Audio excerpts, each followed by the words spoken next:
여러분 안녕하십니까, 진성호입니다. 윤석열 대통령 당선인이 방금 전 긴급 기자회견을 갖고 청와대 집무실을 용산 국방부 청사로 옮긴다는 역사적 발표를 했습니다.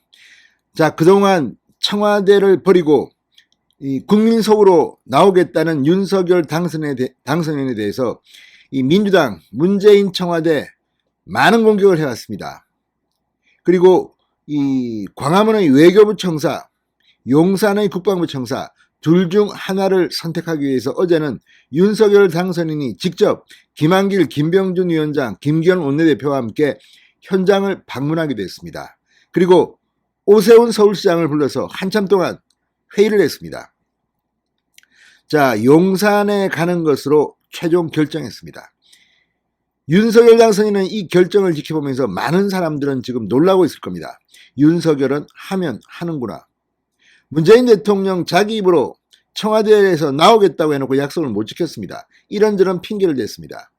그때 문재인 대통령의 경남고 동기인 친구, 이 세계적인 건축가 승효상 씨도 용산 이런 것들을 거론하면서 빨리 청와대에서 나오라고 했습니다.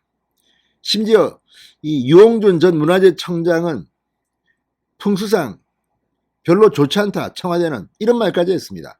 그랬던 그들이 요즘은 문재인 청와대 당시의 일은 까맣게 있고 윤석열 당선인이 뭐 풍수 전문가, 뭐 풍수 지리 보고 나오는 거냐고 비아냥대고 있습니다. 이게 바로 문재인 정권의 한계입니다. 사실 청와대에 있으면 편하죠. 그 큰 집무공간, 높은 천장, 승효상 건축가는 그런 것 때문에 오히려 빨리 나와야 한다고 했습니다. 지금 문재인 대통령의 집무실이 제가 알기는 백악관 바이든 대통령 집무실보다 2배 정도 큰 것으로 알고 있습니다. 이게 국민과 소통을 단절한 채 편하게 청와대 구중궁궐에 앉아있는 이유입니까? 윤석열 당선인은 그런 것들을 다 버리겠다고 했습니다. 5월 10일 대통령 취임식을 끝내자마자 청와대에는 한 발짝도 들이지 않고 바로 용산의 새 대통령 집무실로 가겠다고 말했습니다. 진성호의 직설 시작합니다. 방송에 앞서 아직 진성호 방송에 구독자가 아니신 분은 붉은색 구독 버튼 눌러주십시오. 더 좋은 방송으로 보답하겠습니다. 자, 윤석열 당선인이 방금 전 긴급 기자회견을 열고 청와대 집무실을 서울 용산구 국방부 청사로 이전하기로 확정했다고 밝혔습니다. 자, 국방부 부지에 있는 현 합동참모본부 청사는 남태령 지역으로 옮긴다고 합니다. 이 청와대는 5월 10일, 지금 있는 청와대 5월 10일부터 새 정부 출범에 맞춰 개방합니다. 국민에게 돌려드리겠다고 윤 당선인은 말했습니다. 윤석열 당선인은 이런 물리적 공간보다 더 중요한 게 있다고 했습니다. 그건 뭐냐면 소통의 의지라는 점을 알고 있다. 부처 위에 군림하면서 권력만 독점하는 기존의 청와대를 탈피해 민간합동위원회를 설치하고 민간의 역동적 아이디어가 국가 핵심 어젠다에 반영되도록 하는 방안도 구체화하겠다고 했습니다. 다시 한번 국민 여러분의 이해를 구한다. 집무실 이전 문제와 아울러 국가 안보와 국민이 먹고 사는 민생, 코로나 위기 극복 역시 빈틈없이 챙기겠다고도 했습니다. 이게 중요합니다. 지금의 청와대 구중궁궐에 있으면 민간의 아이디어를 뽑기가 힘들다고 합니다. 그렇지만 이제 용산으로 나옵니다. 민관위원회 아주 좋은 아이디어입니다. 자, 윤석열 당선인은 오늘 기자회견을 열고 직접 집무실 이전 결정에 대해서 발표했습니다. 이게 변한 겁니다.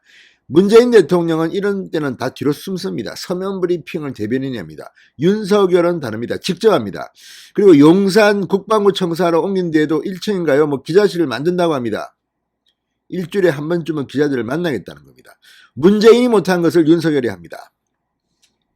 윤 당선인은 기자회견에서 저런 선거 과정에서 제왕적 권력의 상징 청와대를 국민께 돌려드리겠다고 약속드렸다.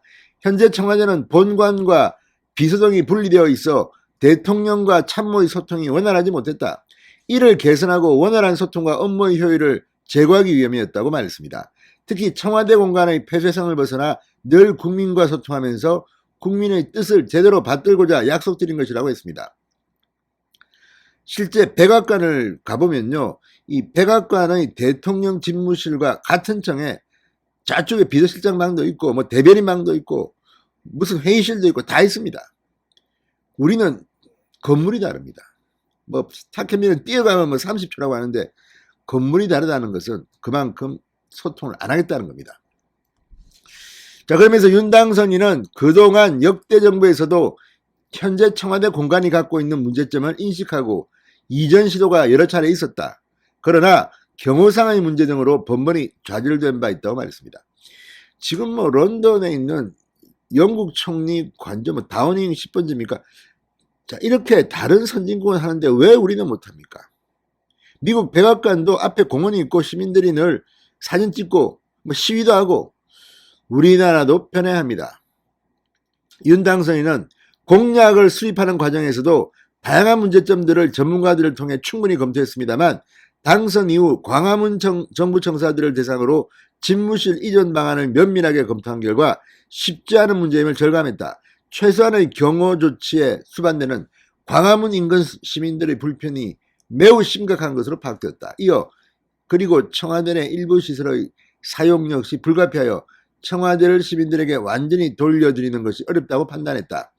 반면 용산 국방부와 합창구역은 국가안보 지휘시설 등이 구비되어 있어 청와대를 시민들께 완벽하게 돌려드릴 수 있고 경호조치에 수반되는 시민들의 불편도 거의 없다. 용산 지역은 이미 군사시설 보호를 전제로 개발이 진행되어 왔으며 청와대가 이전되어도 추가적인 규제는 없다고 했습니다. 자, 광화문으로 가는 것은 이렇게 기술적으로 여러 가지 시민들의 불편을 준다. 그러나 용산은 아무런 그런 문제가 없다는 것이고 아마 백악관처럼 될 겁니다. 어쨌든 윤석열 당선인이 직접 기자회견을 열고 문재인이 못한 것, 거전 대통령들이 못한 것 합니다. 윤석열 당선인은 행동으로 보여주는 이게 대통령입니다. 진성호의 직설이었습니다. 여러분 감사합니다.